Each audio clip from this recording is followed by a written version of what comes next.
Assalamualaikum warahmatullahi wabarakatuh. Sebelumnya, perkenalkan nama saya Dwi Setia Alusalim dengan NIM 211105020082 dari kelas Ekonomi Syariah 2. Di sini saya akan memaparkan tanggapan mengenai materi pengantar ekonomi yang diberikan oleh Bapak Dr. Abdul Wajid Nafis, LCMEI. Untuk yang pertama, ekonomi ini sendiri. Ekonomi ini berasal dari dua kata bahasa Yunani, yaitu oikos dan nomos. Oikos di sini memiliki arti rumah, sedangkan nomos memiliki arti aturan atau peraturan, kemudian tatanan, dan yang terakhir hukum. Nah, jika dua kata ini digabungkan, yaitu oikos dan nomos, maka akan memiliki arti menjadi pengelolaan atau manajemen rumah tangga. Kemudian mengenai definisi ilmu ekonomi menurut Adam Smith.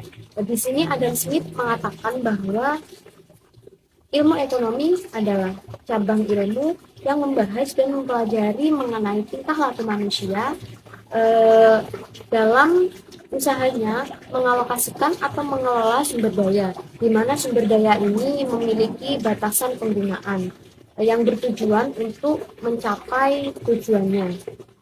Ilmu ekonomi dibagi menjadi tiga. Yang pertama, ilmu ekonomi deskriptif, yang kedua ilmu ekonomi terapan, dan yang terakhir atau yang ketiga ilmu ekonomi teori. Untuk yang pertama, yaitu ilmu ekonomi deskriptif, adalah kajian yang memaparkan apa adanya mengenai keadaan ekonomi pada suatu daerah atau negara pada masa tertentu. Hal ini dapat dilihat pada era Orde Baru, di mana pada masa tersebut sistem ekonomi yang digunakan adalah sistem ekonomi kapitalis atau terbuka. Tetapi meskipun menggunakan sistem ekonomi kapitalis, tetap terpimpin dan tidak liberal. Untuk yang kedua, yaitu ilmu ekonomi terapan, adalah suatu cabang ilmu yang mempelajari atau membahas secara khusus tentang penerapan teori ekonomi dalam rumah tangga produksi, seperti ekonomi perusahaan, ekonomi moneter, ekonomi perbankan, dan lainnya. Jadi, ilmu ekonomi terapan di sini akan membahas mengenai bagaimana sistem produksinya, sistem pemasarannya, sistem pembukuannya, dan sebagainya untuk diterapkan pada kehidupan nyata. Untuk yang ketiga, yaitu ilmu ekonomi teori. Di sini ilmu ekonomi teori menjelaskan atau membahas tentang gejala-gejala yang timbul akibat perbuatan manusia dalam usahanya untuk meningkatkan kesejahteraan masyarakat. Hal ini dapat dilihat ketika kita dapat menjaga antara keseimbangan uang yang beredar dengan barang atau jasa yang ditawarkan. Terdapat keseimbangan apakah tidak?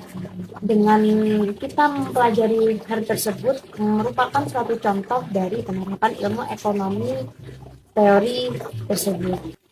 Dalam ilmu ekonomi teori ini terdapat dua macam. Yang pertama, ekonomi mikro, yang kedua ekonomi makro.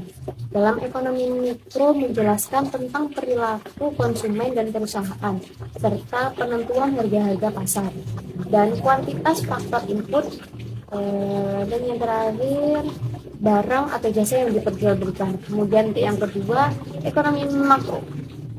Dalam studi secara keseluruhan mengenai ekonomi makro ini menjelaskan tentang perubahan ekonomi yang mempengaruhi banyak masyarakat, perusahaan, dan pasar.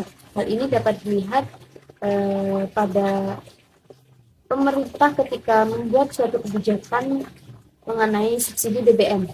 Nah, dari kebijakan ini akan mempengaruhi biaya operasional suatu perusahaan.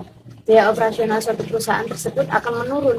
Nah, selain hal tersebut, secara keseluruhan juga akan mempengaruhi harga-harga di pasar. Kemudian untuk yang terakhir yaitu mengenai konsep dasar dari ekonomi makro. Konsep dasar tersebut ada 7. Yang pertama yaitu pendapatan dan pengeluaran. Yang kedua pengangguran, yang ketiga uang dan fungsinya, yang keempat inflasi dan deflasi, yang kelima permintaan agregat dan penawaran agregat, dan yang keenam adalah keseimbangan antara IS dan LM. IS di sini sebagai pasar barang, sedangkan LM di sini sebagai pasar uang. Dan yang terakhir atau yang ketujuh yaitu ekspor dan impor. Demikian tersebut adalah pemaparan tanggapan mengenai materi pengantar ekonomi dari saya. Di sini saya memohon maaf apabila terdapat kata-kata atau kalimat yang keliru dalam video kali ini. Untuk itu, yang terakhir saya ucapkan terima kasih dan wassalamualaikum warahmatullahi wabarakatuh.